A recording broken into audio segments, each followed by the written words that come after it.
Hi, I'm Drew Norton, the Everyday Sales Leader, and excited to have our daily dose of sales inception. So, topic I wanted to discuss today is how do we put empathy in action? How do we build trust and rapport with our prospects? I think if you listen to yesterday's episode, there's a lot of clues to that. A lot of the ways we can show empathy and build trust and rapport is through active listening. And so, maybe a little bit of repetition from the day before, but mirroring, labeling, actively listening to people, using words like "tell me more," repeating back or paraphrasing what someone is telling us to show that we understand what they're saying. And really, I think it's just helping people feel validated that the person they're talking to knows where they're coming from, right? Now, you may not have been through their situation, but they're not going to care about your product or service nearly enough if they don't feel like you understand what they're going through. And because you understand what they're going through, you can let them know and you can help them discover whether or not what you offer can help them at the end of the day. And so, there's some things, some other, besides actively listening, there's some other things that you can do to create, to show empathy, to build trust, to build rapport. Sometimes this might seem funny, but sometimes I think showing some vulnerability and authenticity can really help you establish a great connection with a customer, especially if they're going through something you've been through before. To tell them a story about that and tell them how you went through that and what you had to learn or the challenge you faced going through that, right? I think a lot of times people feel like, hey, I'm going to someone who's trying to sell me something and everything's always, rainbows and roses, when that's not always the case. Like, share the stories of the things you've been through, or maybe a client has been through in their circumstances, and that can really show that you understand their situation and create some empathy. I think questions, we spoke about that a little bit this week, but asking really good questions can do a great job of uncovering their needs, what motivates them, where their pain is. And if we don't ask good questions, it's very hard to show we understand their situation. If we're not willing to ask them questions that might make them be uncomfortable, that might make them dig into the pain that they're in a little bit more, we're doing them a disservice and we're not going to be able to show empathy. If we let people hold their cards close to their chest and we don't help them see the danger in staying where they are, we're missing out on a lot of opportunities. And so the way you can do that is, hey, tell me more about that. Okay, what happens if you don't solve this challenge or issue? What happens if you don't reach the goal? And we could use a bunch of different examples, but maybe you're selling a product and their costs continue to go up with the service that they're at. And so you ask them, hey, what happens if you don't make a change and those costs continue to rise? What will you do next? Yeah, if your costs go up and you don't continue to get added value, will things make sense for you going forward, right? And so just having the willingness and the ability to ask questions about the things that might make them uncomfortable. And once again, I spoke about this earlier this week.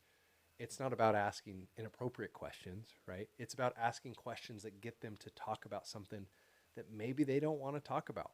Maybe they don't want to talk about how, not taking care of their health is affecting them and affecting their family. Maybe they don't want to talk about how not having some good systems in place in their businesses help making them lose out on thousands of dollars. Maybe they don't want to talk about how automating some of their services to their clients and customers with your product or your CRM is, what that they're it's costing them in so much of their time that they're spending hours and hours every week doing things they don't have to do, right?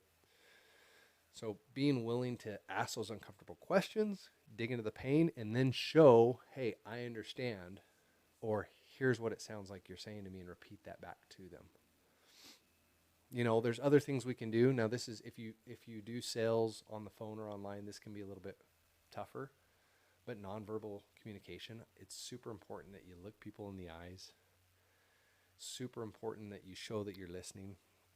If I'm on a virtual call with someone and I'm taking notes, I tell them I'm taking notes, whether I'm typing or whether I'm writing those down. If they see me looking down writing, I will say up front, hey, just so you know, if you see me looking down a lot, it's not because I'm texting, it's because I'm writing things down to make sure I hear everything you say to me, right? Or if you hear me clicking at my keyboard, it's not because I'm, sending an email to somebody. It's I'm taking some notes about what you're telling me, right?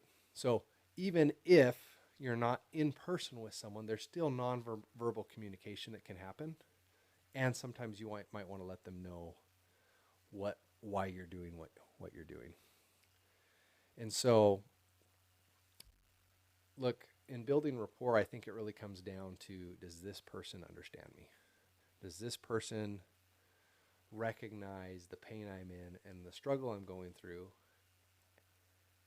And once you show you recognize that, when you offer your solution, it's so much more powerful if that solution is tailored to the problem that they're experiencing.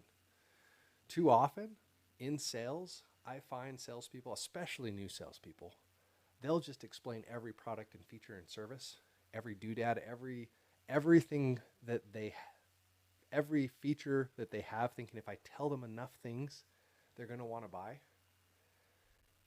And the reality is, they just want to know that your product or service solves their one problem or their 2 or 3 problems.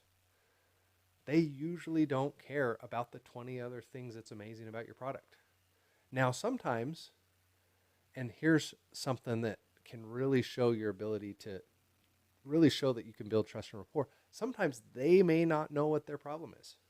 So if we don't ask good questions, if we're not willing to dig, if we're not willing to get them to talk more, if we're not willing to listen, we might miss opportunities to help them discover some pain points they may not even know about.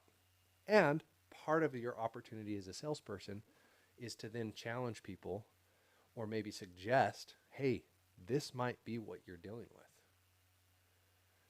And help them talk through that and recognize if that's the case or not. And so there's so much power that can come in showing you understand them. You recognize their problem. Then when you bring your solution in, it's way more powerful. Especially if you can say, this is how my product or service is going to solve the challenge or the position you're in right now. So my challenge to you today would be, to identify, am I doing a good job of showing that I'm listening, of building trust, building rapport, making a connection, and showing that I really understand and can validate the concerns that they have about where they are in their life, in their business, in their family, and that what I offer will take care of that. And sometimes we're going to have to help them figure out what that is. So yeah, look for ways that you can, create more empathy and build trust and rapport.